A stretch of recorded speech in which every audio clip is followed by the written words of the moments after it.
Okay, Google says it's 4 o'clock. Let's call our meeting to order. Harry, can you take the roll? Yes, Mr. Ebero, Here. Mr. Miller, Here. Mr. O'Reilly, Here. Ms. Tompkins, Here. Mr. Kaplan, Here. and Mr. Peschel. Here. Peschel, and Mr. Boardman. Thank you, Harry.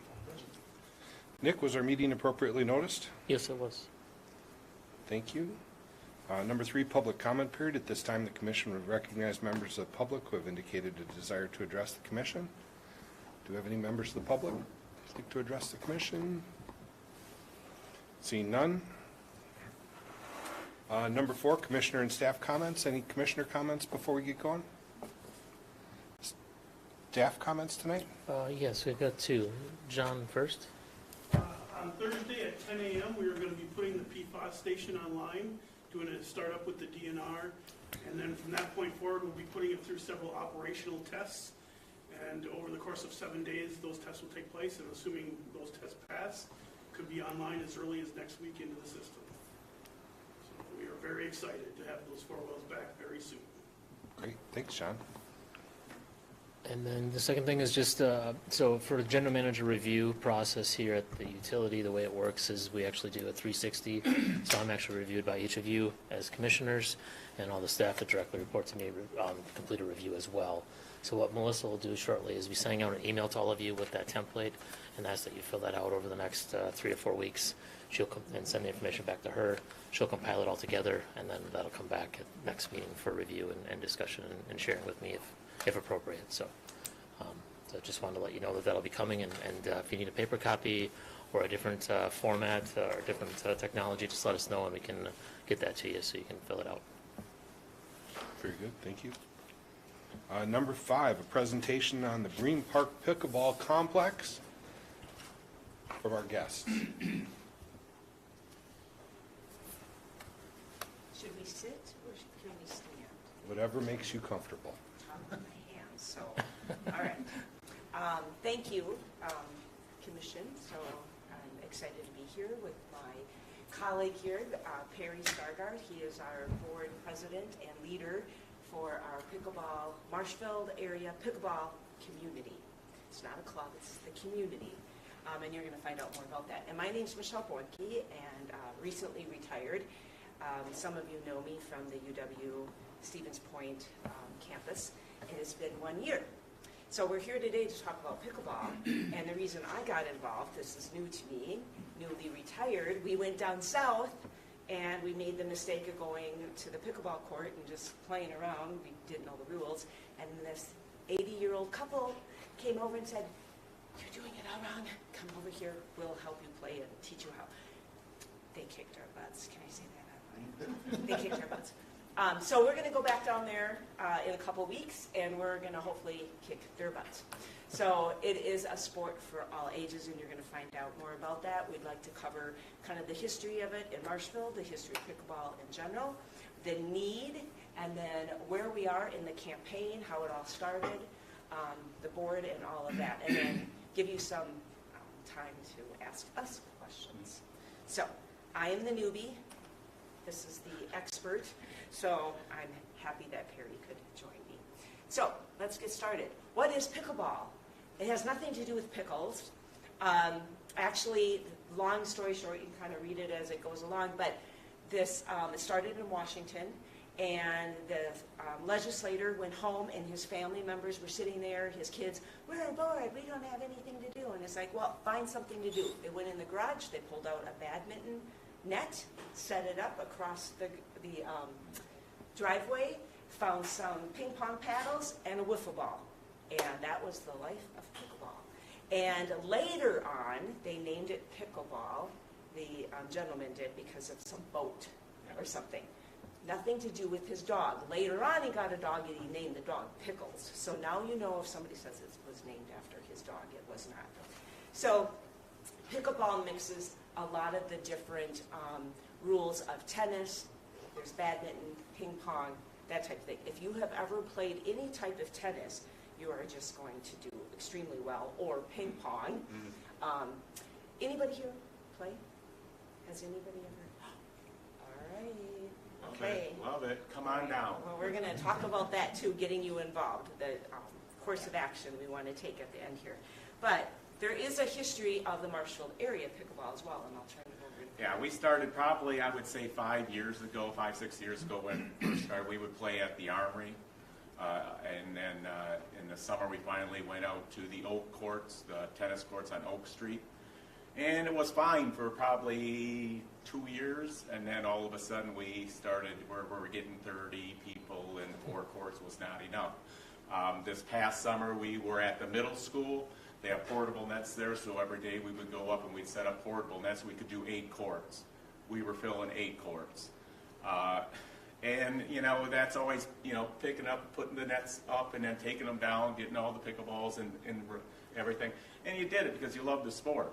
It was whatever it took. Now we're shooting for the 12 pickleball courts. This probably started, I would say, almost 2 years ago when we went to the city and there was a shortfall of funding. So they were talking about doing it this past year, but obviously that didn't work. So Michelle came to me and she said, well, let's go get some funding. I've never done this before. She has. And I can tell you, it is fantastic the way this city has supported us in this endeavor. I mean, I can't believe everybody you go to, they want to help out. And that's just awesome. I say, every business that we walked out of, you felt good. You know that they were going to do what they could, and it makes you feel good about this town. Now we're at the point where funding has been great. We've done all right. Now we want to go and make these the best courts in the state of Wisconsin, and that's our goal. We have, with the facilities that we have, we're going to have 12 courts. They're going where the old tennis courts are at Brain Park there. We're going to have shaded area. We're going to have a pavilion with water access that you can fill up your water bottles. I played over at Eau Claire, I played at Wausau, I played at Plover. Nobody is going to touch these courts. These are top of the line. I've gone over to Wausau and told other players about this. They can't wait to come to these courts. In the pickleball community, you run into that a lot where are you guys playing? And you tell them, well, the courts are going to sell it. I guarantee you. There will be people coming here to play at these courts. Like she says, you go down south, we go down south. This will be our 3rd year. Everywhere we've gone, the people are so nice. talk about, here, let me switch. Okay, let's talk about the social aspect, because it isn't just, yes, this is. And that's what I was saying. We had a meeting earlier with the pickleball group, and to me, it's coming and being with the people every morning. It's not the game; it's a social thing. We go down south, and same with Michelle. There's 10 couples now in St. Simon Island that we hang with because of pickleball. We were in Tampa, same thing. Now we hang with them people. We were in Key West, same thing. Pickleball is such a friendly sport. Anybody can come together. When you go to a pickleball court, and you guys will be there, all you're going to do, we'll have paddles for you initially, and then eventually you're going to be buying $150 paddles, I guarantee it. But you're going to come, and you're just going to put your paddle in a paddle rack they have. And so you put your paddle in there. It's the next 4 paddles, that's who you're playing with. On a typical morning, I'll play with 20 people because you're switching around constantly. See, that's these where are the paddles right now. They're all Yeah. waiting, and you can see the need because people are everywhere standing around waiting for their turn. So Yeah. So that's what the way about. they do it here is you got 4 paddles here, 4 paddles here, 2. So the next ones that come off the court, they'll stack theirs on, and you go over here. So you're just mixing around constantly. So you're meeting everybody every morning. You're talking to everybody. Went with my brother at St. Simon Island. He didn't like it because after you come off the court, you have to sit for a while. To me, I said, this is great. I can talk to these people, and I just enjoy being with them. And that's what you run across this whole country. I was telling her earlier, every community should have pickleball just because you become friendlier people amongst yourself. You know, if you ever watch the movie Social Dilemma, this is the total opposite of Social Dilemma, where Social Dilemma, you have white and black and nobody talks to each other. Pickleball, that's all they do is talk to each other. I mean, I guarantee you're going to laugh every morning, you're going to have a good time, and the next day you can do it again. So That's when we've pickleball. met with other companies as well and other boards, one of the things is, well, what's in it for us? And I don't know how much recruiting you do of community members, employers, employees, that type of thing. but showing them that you have this for us, and I know others, when we travel now, we don't just stay in communities because it's the closest to whatever we're going to be doing.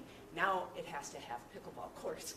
And seriously, so we went to Hayward because we're also bikers, and we selected the community we were going to stay in. We actually stayed someplace else because of the pickleball facilities. And like Perry said, it brings people to your community. They have larger events. It draws in. People stay weekends or several nights because in the hotels because you have the opportunity to play in a tournament or event. So that's another reason. And also, it's not just old people. It's actually younger. When we were in Dubuque, Iowa, there was a college team there. They were practicing. There were some other people. Keith was talking about that today. So it is an up-and-coming sport for possibly the high school. As you know, there's going to be the Bozen courts. There's 4 of them there. And a lot of people have asked us about the Bozen courts. Why not that? Why is that not? Well, we've outgrown 4 courts. Yeah. But also during the school time, we can't be there. Community people and the school kids, you can't. One, there's not enough parking, and 2, they don't want community people commingling with students during the day, so that's not real safe. So it is an up-and-coming thing for the youngsters. As you can see on the very first slide that we had, our youngest player was 8. He's now, 11 or something? So we all get to play with 90-year-old Ron, and then, maybe the 13-year-old or 12-year-old. It's a really good generational sport as well. And ability level. We have people with new hips, new knees, new shoulder. It doesn't matter. Even if you're fully capable, maybe like myself, and I still am not that good, but I'm learning. It's just, and part of it is just remembering the score. What do I always ask you? What's the score? Yeah. I'm sorry. I can't remember. So it's something that it brings everybody together. Yeah, I guess that, like you say. Talk too about, Yeah. don't forget. I'll get to pickleball. Anybody can play it, and that's what I guess we have some of them there in the morning. They're beginners, and they get a little leery if you're playing out with somebody that's going to bang it. But you got so many people there in the morning that are beginners that are just, and they love it. And a lot of the better ones, okay, well, if I'm playing, I know who I'm playing against. Hey, well, let's just get some volleys. Let's all have a good time here. That's what it's about. And like I say, we had 42 at 5 courts the other morning at the Y. It's growing that fast. It's already doubled from what it was last year at the Y. The sport is going to continue to grow. And like I say, everybody can play. You can play, let's say your spouse, you can play and you're going there. Or you go by yourself. It doesn't matter. You can go by yourself. Just put your paddle on the paddle rack. Here you go. You're up. You're playing. Brain Park in general.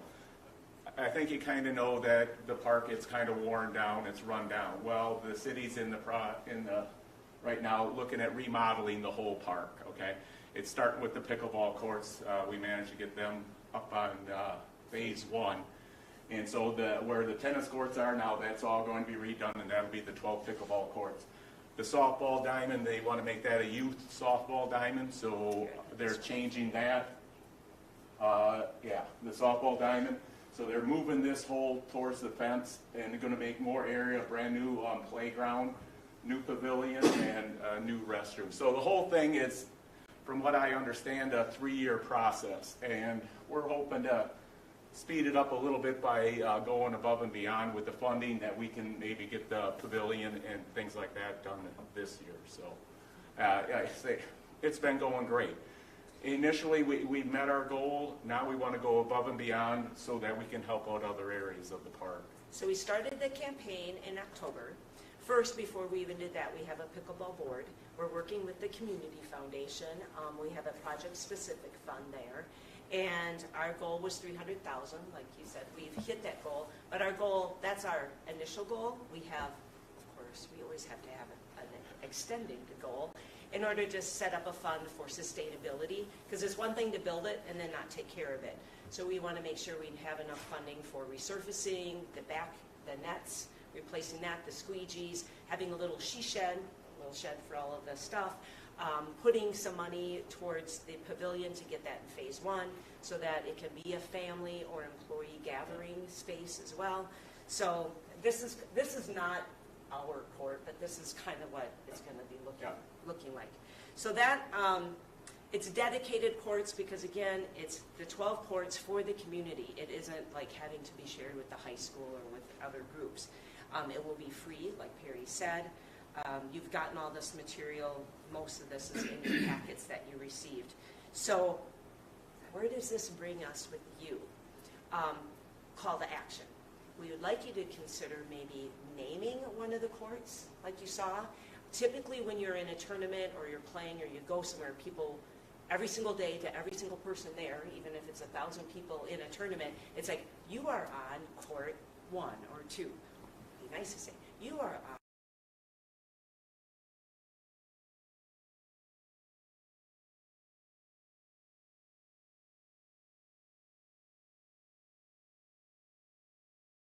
You saw all the packets of everything.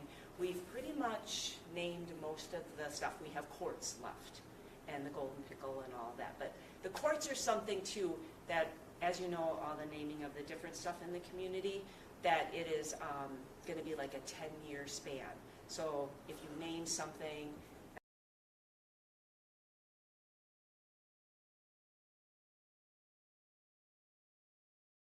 at least we've been guaranteed 10 years. So if you look at it as an advertising thing, I'm not sure how you all work that, but we would love to have you be part of our pickleball complex and play.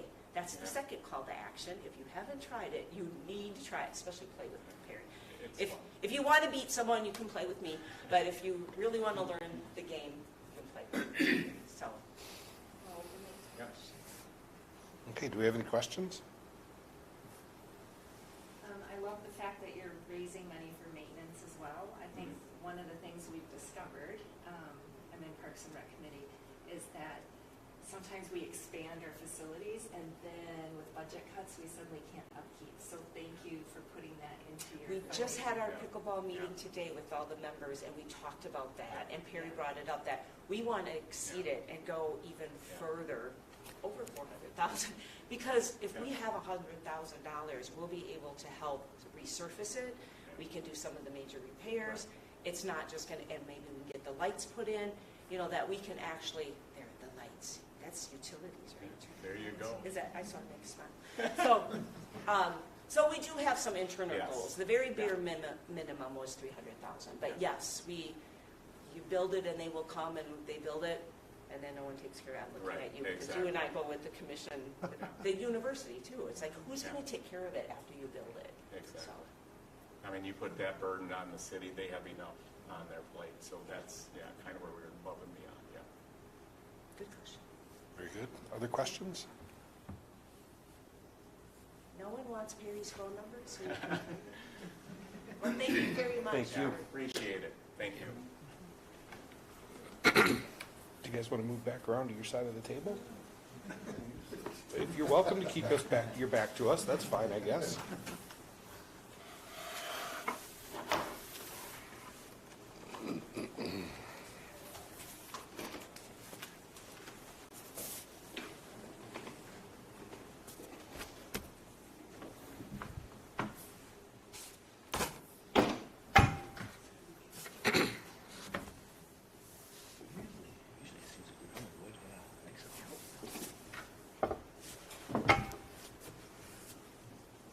Is there any desire to take any action out of that presentation, or? I should note that the city, I think I included in the packet, the city has put forth quite a few funds to help support this. I think the Economic Development Board has put together a $50,000 ask, but that has to go to Finance, Budget, and Personnel, and ultimately to the Common Council at upcoming meetings to see if that's approved or not. So there's quite a few dollars there, and obviously there's the public or the private donations that they talked about as well going on. So Fantastic that they've already hit their initial goal. yes. Yes, Could we use funds out of the commission designated fund? we could conceivably do that, yes. Because it seems like that would be a great use of that. So make a motion. Well, I think we need a discussion about what would be an appropriate donation. Well, make a motion and then we'll have something to discuss. Well, I mean, mean, I would say that we have $488,000 in that fund right now. That's at least what was in the assets that was on our packet. I think this is something that's going to bring economic development. It's going to bring tournaments for these 4 courts. It's a remodeling of a park that desperately needs help. They're trying to do maintenance, so it's not something where it's one and done. It's keep that going. So, I mean, I would say it would. I guess my one question is, how does this fund get replenished? It doesn't. Its funding source ended when the council changed how we give money to the city.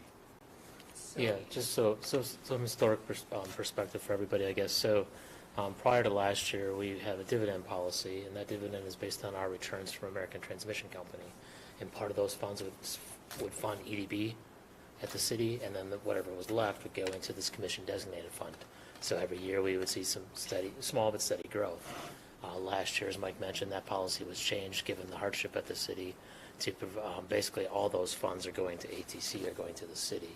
So as you take funds out now, there is not a new source to replenish it. And keep in mind, ATC is below the line, so we can't, we give a donation here of whatever amount. We can't go to the Public Service Commission and ask our rates to be raised to help offset it. This is something that's, we have to use below the line revenue, which is ATC. It was the funding source, so. Good background. and this is not the money that comes from the interest of any of our, this is a different funding source. Okay. In light of the fact that it's not a renewable fund, I think $70,000 would be appropriate. So is that a motion? I move that we donate $70,000 to the Marshfield pickleball courts.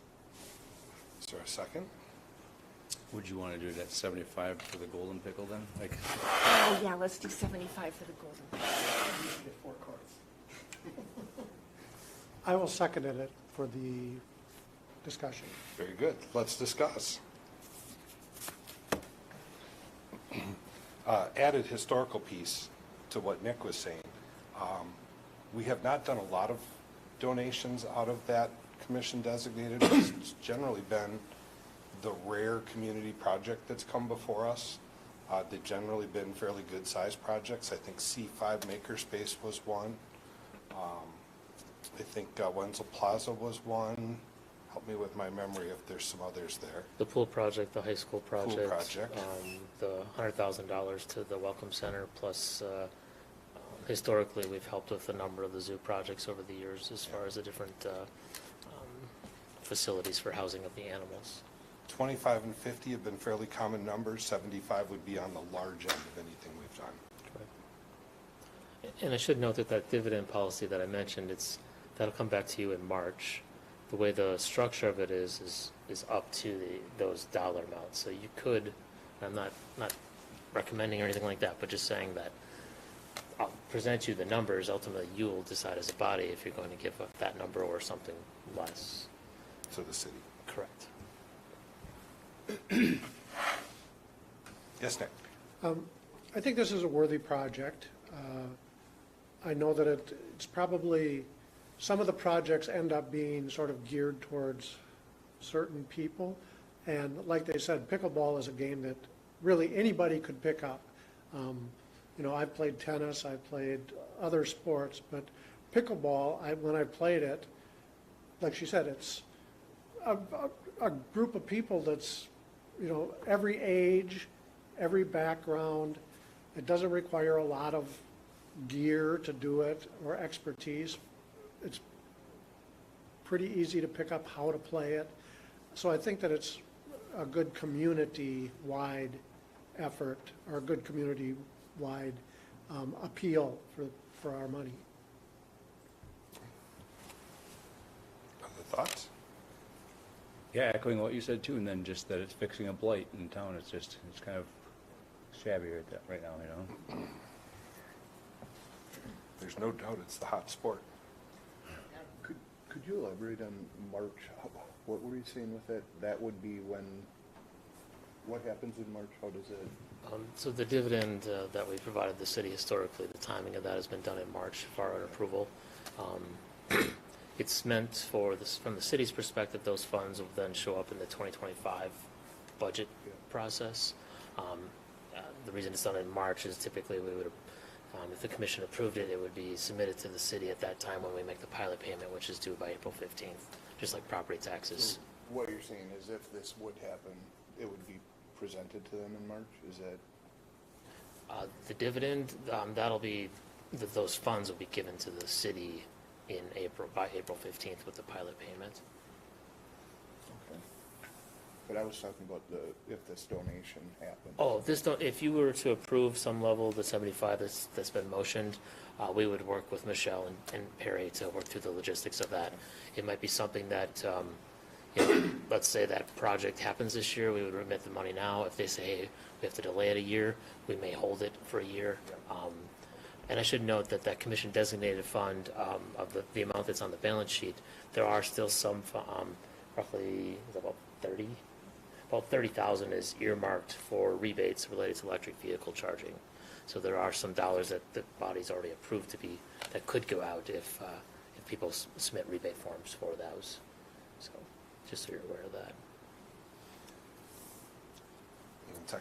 I think your comment that Mike was questioning was about the dividend policy in March, and I think, correct me if I'm wrong, what Nick was trying to say was in March, if you wanted to, tweak the dividend policy that just got tweaked to provide a constant funding source, however small, to a fund that would let you donate to projects like this, you'd have that opportunity in March. Gotcha. I just didn't know if we had to wait till March, right? Oh, yeah, I'm sorry. No. Yeah. Okay. Yeah. Okay, Natasha?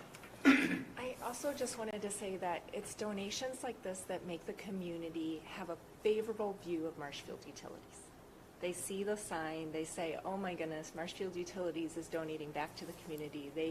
They are helping us, and it just is a great, positive way to be out in the community. Okay. Other discussion? Harry? I think it's an excellent project. I just love seeing this coming up, and it's community-wide. I fully support it. I had in mind 50,000, but 75 certainly is. We've got the money, and it's appropriate. Any other comments? We have a motion and a second. All those in favor? Aye. Opposed? Motion carries unanimous.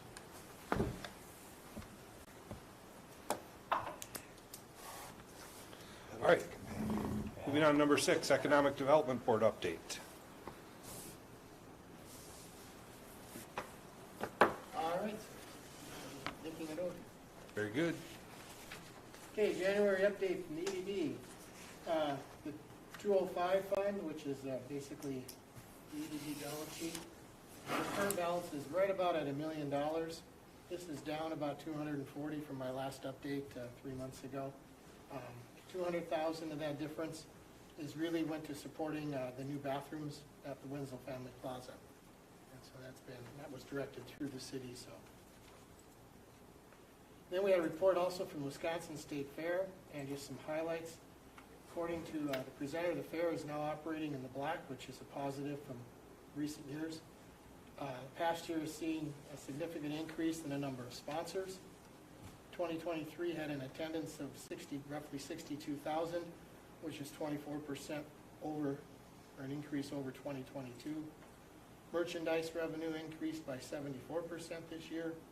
Carnival revenue increased by 2%, and the food vendor revenue increased by about 20%. So, positive trends for the fair. Also, we all know now, the EDB voted to support the pickleball court project with a donation of $50,000. And of course, now that has to be approved by the city council, so there's a process, but that was what EDB recommended. And then some TIF districts. TIF 5, which is the current Mill Creek TIF district, that'll be closing in the next few months. TIF 15 will be replacing it, in essence, to cover the remaining unsold lots in the Mill Creek Business Park. And TIF 13 is in the discussion planning phases, That's kind of looking at housing options near 21st Street, south on the southeast side of town. And then TIF 14 is in discussion and planning for the area kind of up on the northwest end by Merrillwood and the new Quick Trip. There's a small parcel of land in there. And then the last thing that I have is the Second Street redevelopment project. Vanderwall has been brought on as a consultant. And there'll be an initial meeting of a group that represents pretty much all the folks interested, the council, EDB, et cetera, probably in the next month. That's what I've got. Nick, anything you want to add? Yeah, the only thing I'll add is there has been some discussion about the structure of EDB as far as, one of the challenges is that it's a public group. And obviously with private development, sometimes that creates some challenges when they're trying to work through the red tape in some regards, but also keeping, moving a project along when there's a lot of public, could be public viewing on it. So that's something that they've been talking about. I'm not sure if it'll actually move until they fill the Assistant City Administrator, Community Development Director position, but that's just something that's been floated out there a little bit for discussion. Any questions? Sorry. Natasha? Thank you. Paul, with the $50,000 that the EDB is looking to donate, is that coming out of the $1 million? Yes. And is there a certain amount of that money that's being held for people for the Daniel Street division, subdivision? There is, they haven't reported lately on what the amount is that's being held. I want to say it was about 7 lots worth, so that'd be about 200, roughly $250,000. Okay. And when you say held, it's that's money that's out there that will be replenished to EDB, not an expense, but a revenue. Okay. EDB fronted funds to help purchase that property. Okay. As the lots are sold, that revenue, as Paul mentioned, would Yeah, the come amount back. that's online, you could say, though, out of that fund, so I took it the other way too, is that some of the lots they paid, well, what was it, a $5,000 deposit. Okay. And that money came back to us. And there's about, I think it's 9 lots that did that haven't been built on yet. Okay. So 9 times 5, 45,000 would be, so to speak, at risk at this point. Okay. Okay. Thank you. Okay. Anything else on that? Number 7, governance review for continuing commission orientation. We've got the next couple policies, starting with number 1025 for harassment. This one was pretty boilerplate, but were any questions on that one?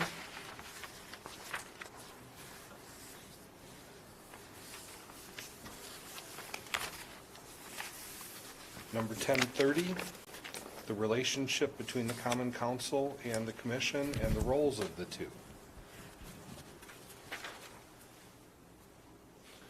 As you read through it, were there any of those bullet points or items that struck you as things that didn't belong there?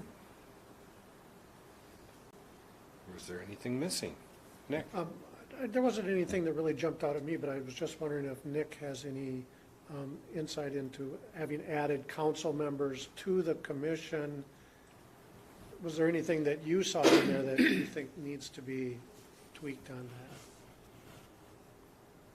Well, I think as you get into some of the bullets or the numbers, it talks about different types of presentations and communication, basically. Because I think that's always been one of the challenges between the bodies is having that communication and how is it set up. And now with having 2 council members on as commissioners, I wonder if, is the format that we have here appropriate? Is there maybe a better way or a different way that might be more effective with communication? As usual, you hit it right on the head. And is that something we're just going to have to wait and see how things go? Well, or discussion. I mean, you guys sit at those council meetings. What would be more useful from the utility? What would be less useful?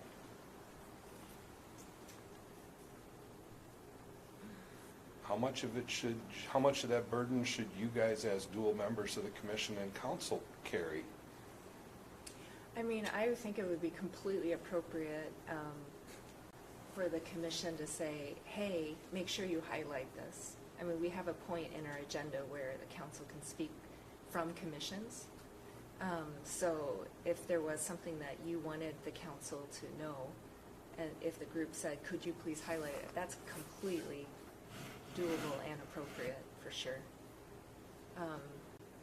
Nick usually gives a yearly presentation, and then we're supposed to have a joint meeting. Is that this policy that says we have a joint meeting? There was a policy created on that after the council asked us to do it once a year, and that was, and then they went like 5 or 6 years where there wasn't time for it, so. Okay. So I don't know if that's like something that can just be put in the calendar before the dividend or after the dividend, or I don't know, sometime where it makes logical sense to say that this month, every year, we're going to have a meeting and talk about bigger goals and bigger things.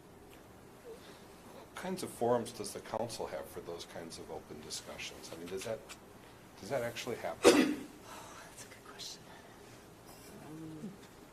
There's a certain type of meeting it has to be where it can be a discussion that's not. So does the city have like an annual planning meeting where it's just, an off-site type of? Unless it's staff, it's not council. We could lead the way. I think from my perspective with the joint meetings, and we've had a few during my time, obviously COVID came in there and kind of disrupted us a little bit. I think the challenge with those meetings is, as we went into them, the commission met ahead of time, came up with talking points, kind of, agenda items came in, but then the council as 10 individuals sat there and provided individual feedback, so it was really hard, I think, for the commission and staff to really say, okay, this voice is of all, and this is an area we need to think about, versus being at one person's perspective on an issue. So from that perspective, it made it difficult to really walk away from it with a clear understanding of where the bodies were coming from or where they wanted them to go. I think that was my perspective. I think that's well said. And I would also say that the last couple meetings we've had in a joint setting, the intention when I got on the commission 12 years ago, things were not good between the council and the commission. There wasn't any trust, and it was a poor relationship. And the joint meeting at that time said, we need to have an annual meeting together so that there's ongoing conversation, so that we're meeting in good times and bad, and that we all get to know each other. And then things got tough, and the last couple of meetings we've had have been somewhat contentious because there was issues that brought us together. There hasn't been the meetings during good times that go with it. During my time on the city council, I was a member of the university commission, and I think that helped there was members from the city and the county served on that. And I think it helped because then you were looking at what the university needed, and you were able to go back to a meeting, and when the city had to vote on something, there was 3 more voices that could add information in to it wasn't just Michelle at the time coming and presenting, and nobody to fill in the Why? after she left the podium, Sure. And I guess I look at it, the utility commission had members who came, council members who came but they weren't part of the voting members, so they didn't have a real stake in it. They were like observers. Right. Then you look at the police and fire commission, and they're like a totally separate thing, and I think there's a lot of conflict because of that, because they're all making decisions, and there's nobody to really sit back and explain the decisions during the discussion of the council. So I think that having council members on here, even though I didn't necessarily consider that a good idea, I like the way it was before, I could see where it's beneficial to have that ability to explain during the the times when discussions are being held where maybe Nick's not there to answer the question. I think that's an excellent role that the council members can play. Mhm. Yeah. And I'll just say that I've been so impressed with your organization and your goals and your metrics. And so it not only, it helps us go back to the city and say, hey, you can do this better. So I like that. Thank you for that comments. As I look at these points and some of the comments that you've made, the value of the utility presentation to the council is really a bigger reach, right? So that, I think, needs to be maintained. I just wonder for the joint meetings, and I don't want to put stuff on the council members that are here, but would it be appropriate for that to be on your future agenda at a council meeting to discuss with your colleagues, to maybe get some consensus on how you feel the relationship should be, yeah, yeah, how the communication should be handled. Maybe, maybe the annual meeting isn't needed, or maybe there's a different forum or format or something that we should be considering. Yeah.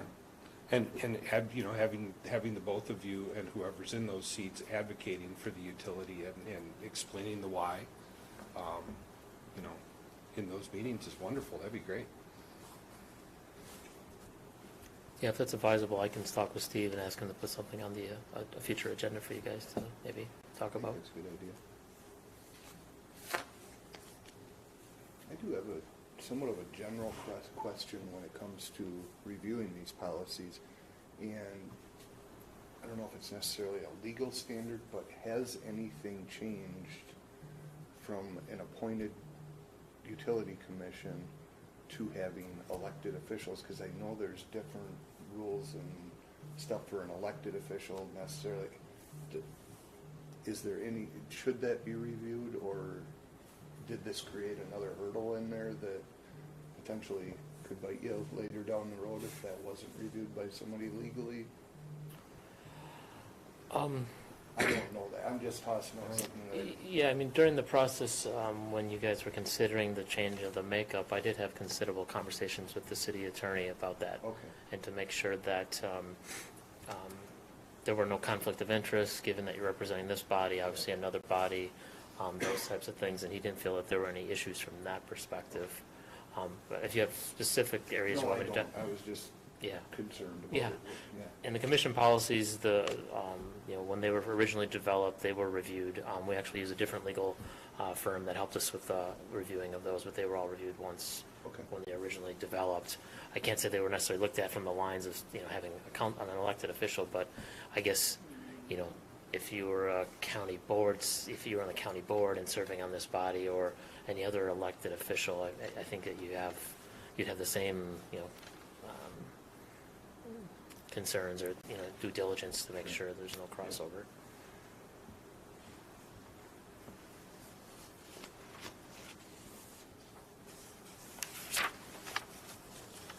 So it sounds like on this particular policy, no particular changes tonight, but really something we should talk about again in a couple months after the two of you have had time to kind of survey the council on ideas and see what else you come up with.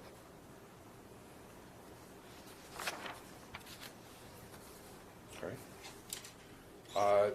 1040, commission compensation, which also includes expense reimbursement apparently. This one's fairly boilerplate also, unless somebody's got some ideas there.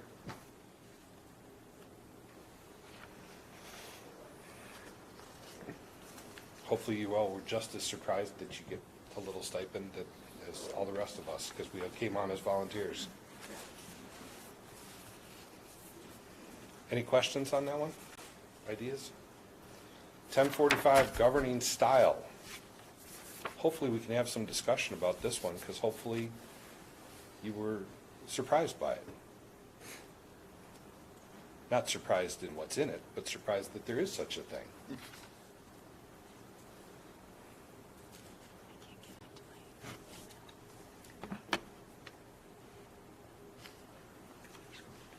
Is there anything on this one that struck you that you think should be highlighted, talked about?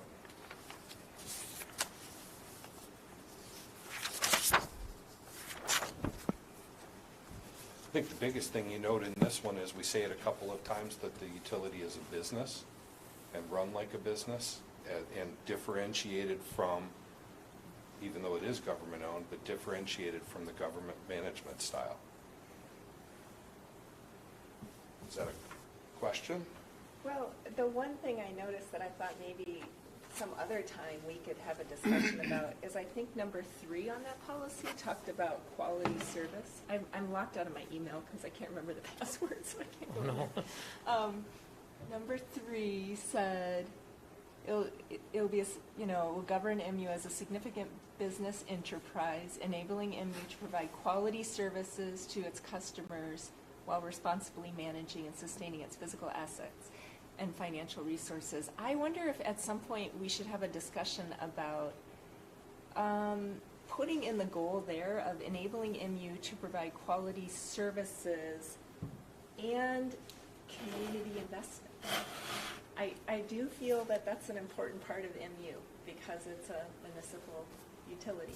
So that's a discussion maybe for another time, but it's sort of a philosophical Okay. discussion. Good point. Other thoughts? I think some of them that I'll point out is more towards the second page where it talks about just how the structure is as far as, and to Mike's point, I think if you think back to when the audit has occurred and the auditors have talked about the utility at the common council or even here at the utility, in the fact, to your point, that we run like a business, and that's why you can see how like some of those points are set up that way. Just basically, a structure down, you're a body, providing the ends, but the staff is really figuring out the means to get to those ends, and giving us giving us the latitude to really run and meet those goals that you're looking for. I think points number 14 and 15 really speak to that. Yeah. We aren't here to manage the utility. We're here to be that overall governance body.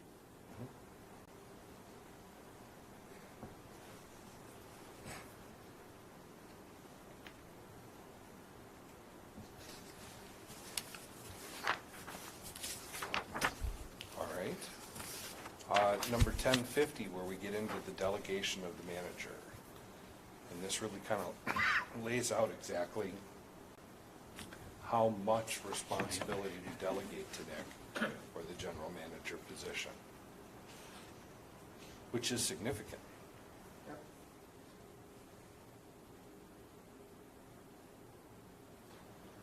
Does this bear any similarity to the way that the council delegates to the city manager, or is this completely new for you guys?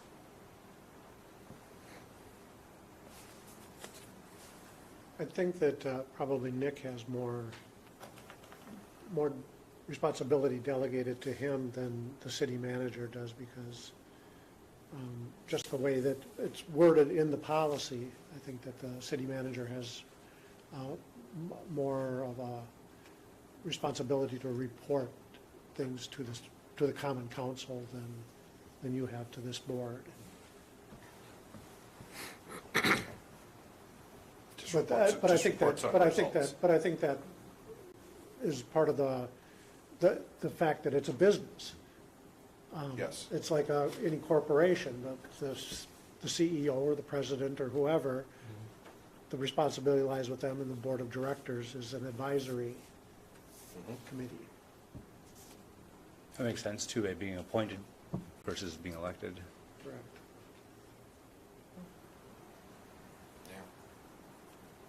Just serving on other commissions and boards, is just, you can see the difference when this is structured, laid out, that you don't get stuck in the weeds, or try to micromanage unintentionally even. It lays out pretty clearly that that's not really where we should be at, so I think it's a good document. And historically, we've done okay with that. We do find ourselves in the weeds sometimes, and somebody, usually you, pulls us out.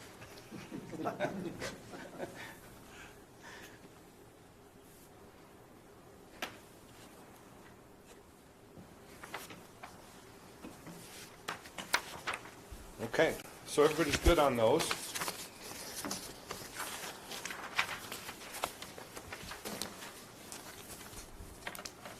Number 8, the commission KPIs.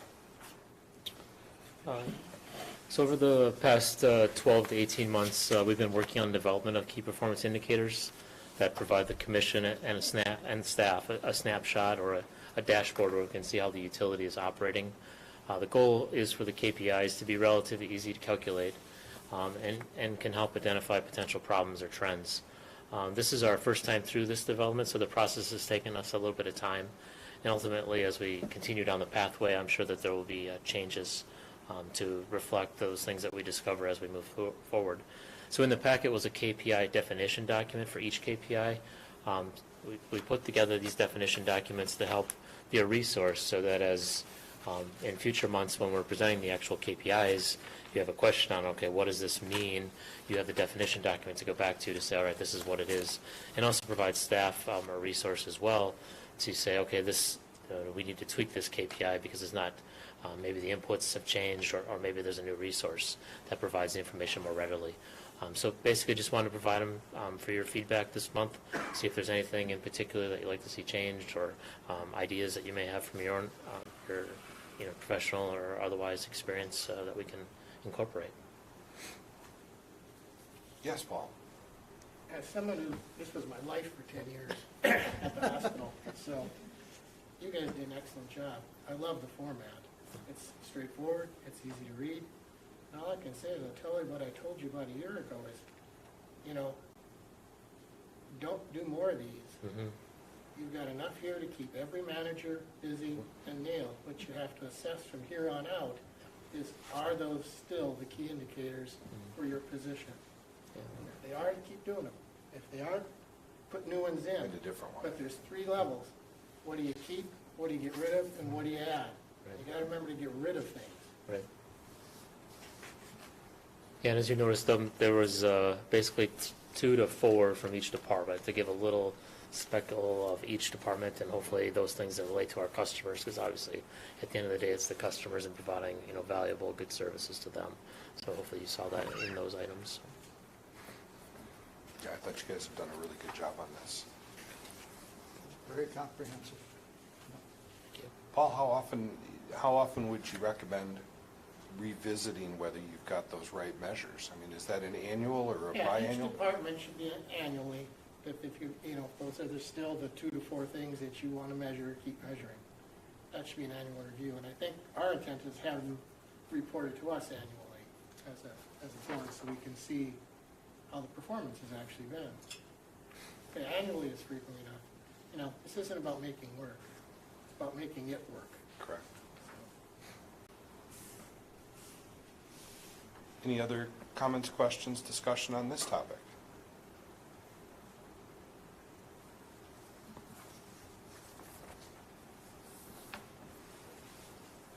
Seeing none. Number 9, the 399 breaker replacement order. So 399 just refers to a certain substation, certain bay within a substation. It's our internal label, kind of like a road name, if you will. As you know, our normal process for budgeting is the commission approves a budget, then we bring a job order forth for you to approve, and then generally the projects are completed within 12 months of that process. Unfortunately, we're seeing lead times, as you can see in the write-up, exceed the 12-month window. In this particular one, I think we're looking upwards of 2 years. So today we're asking for the commission to approve staff to move forward with ordering of a substation breaker as presented in the documents, understanding that the entire project will be included in either the 2025 or 2026 capital budget, and then also will be completed then thereafter. So just welcome any questions or discussion. This long lead time started with transformers and is now becoming in other components. Yeah, definitely substation transformers and breakers, and even our distribution transformers, the ones you see in the backyards and on poles, are the biggest issues. Luckily, we were just at a state association meeting last week, and I did the distribution transformers. It does sound like there is a little bit of improvement there, less than the year that they were originally, but still out there a ways, and still need developers, especially to help us to reach out when they want to develop, so we can plan and make sure we have the right equipment. Is there a motion to? I'll make a motion to move forward with it To approve as requested. proposed. Yes. Second. Second by Nate. Discussion? Questions? All in favor? Aye. Opposed? Motion carries unanimous. Just to note, it's likely at some point there may be a vehicle or two that follows a similar path, just given, not so much the half-ton pickups, things like that, but more the bucket trucks, the digger derrick trucks. Those have extensive lead times, unfortunately, at this point right now, too. Big job orders this month. Yes, so we have two job orders for consideration. Job order 7493 is the M1 RO system installation, or reverse osmosis water treatment system. This project was in the capital budget. The total estimated cost for this project is $109,700. The original budget included $100,000, and while we are over budget here slightly, we have other projects planned at the plant this year where we can look at ways to find savings. And also, if you remember when we did the capital budget is based on our depreciation expense. And what we do is we lock that capital budget in just to what our distribution system is, not our power plant. So whenever we have power plant expenses, there are dollars every year that we don't spend, if you will. And so this comes out of that pot, so gives us a little bit more flexibility when it comes to a capital budget perspective. And then the second job order is job order 18269. This is HBS to LED citywide streetlight changeout. This is removing 100 and 150 watt HBS, or high pressure sodium, and replacing them with LEDs. The total for this project job order is $116,697. The budget that Tony brought forth, or the one that was approved for 2023, had $150,000. Normally, we would have what we call as a blanket job order. It's an internal area that we would capture cost, but because of the focus on energy savings and the other grant programs, we felt it was better to roll this into a special project so we could capture all the costs. So that's why you're seeing that tonight for consideration. When do you expect this project to be completed? I believe this is the one that's already been complete. Yeah, so we basically have about 20 to 25% of the lights already replaced. And really, we're planning for the 4 to 5 year overall scope of work, just to get through the entire city. So we've kind of focused right now on the southeast residential area, mostly east and south of Central and Veterans. Just happened to be the first best place we started. The lights we did were really only residential lighting. The 250 watt HPSs are going to be more your Veterans Parkway and 97 through the center of town. So those are actually a different style light, and those we'll plan to purchase and get moving forward with this coming year. So we had our focus on energy rebate apply to what we did last year, and now we've got our carbon reduction program grant funds that we're going to be applying for 2024 through 2029. So there is one hurdle that Tony's team is working through with that carbon reduction grant, is that while we receive the funds, they have certain stipulations on certain electrical quantities or electric values, if you will. One of them is the temperature of the light. So normal high pressure sodium, that yellow haze, is about 3,000 Kelvin, and those are the lights that we have purchased previously. Now, as we look forward, I believe they've indicated they want to see a 4,000